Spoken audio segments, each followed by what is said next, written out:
This is one of our training freebies from New York Dog Nanny, and I'm here with trainer Ryan Bondock. And I know that one of the most important fun things about having a dog is playing. Kind of makes our day and the dog's day as well. So there are some tips that we have for you about how to play the right way and the better way if you want to have a healthy, happy relationship and bond with your dog. So Ryan, can you tell us a little bit more about the do's and don'ts of how to play with your dog? Yeah, sure. Well, when you play with your dog, eye contact is very important. Louder? Louder. Okay. When you play with your dog, eye contact is very important, so remember that. When you're playing with a toy or a ball, you want to make sure that you're making eye contact before you actually throw the ball, and then when your dog returns that ball to it, or even as you're playing with the toy, you want to make sure that you're starting the play, you're initiating it, and you're also ending the exercise. So to think of it as a play exercise. So when you start to play, make sure that you initiate it.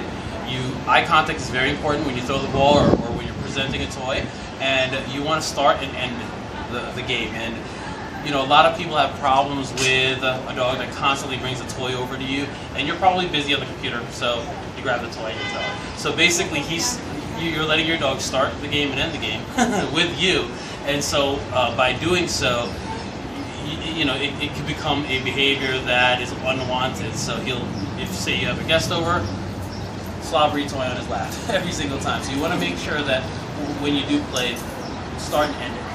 Okay, perfect. And what are some of the unintended consequences of allowing your dog to initiate and end play on their own? The consequences. Yeah.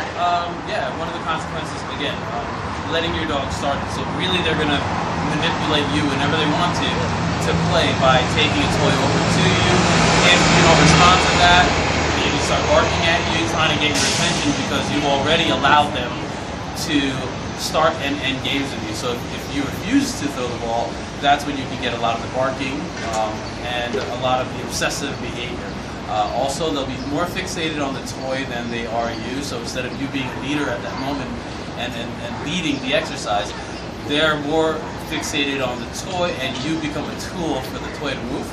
And you definitely don't want that. When you play with your dog, you want to make sure that you're playing together, and it's not just about the toy, and you are a tool for the toy to move. And that's what happens if you don't make the eye contact, and if you don't start and end the game.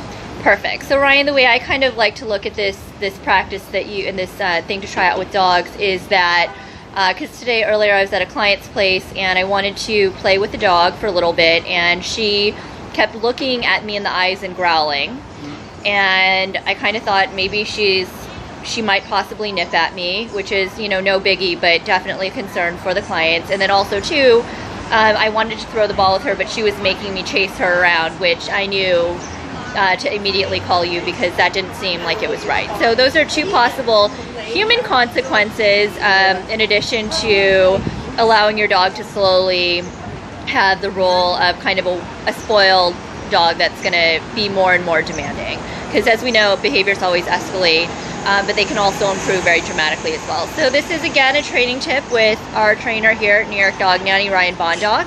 Be sure to try out this exercise at home and let us know how it works for you in the comments below. Thanks, and see you on the next video. Oh, whoops.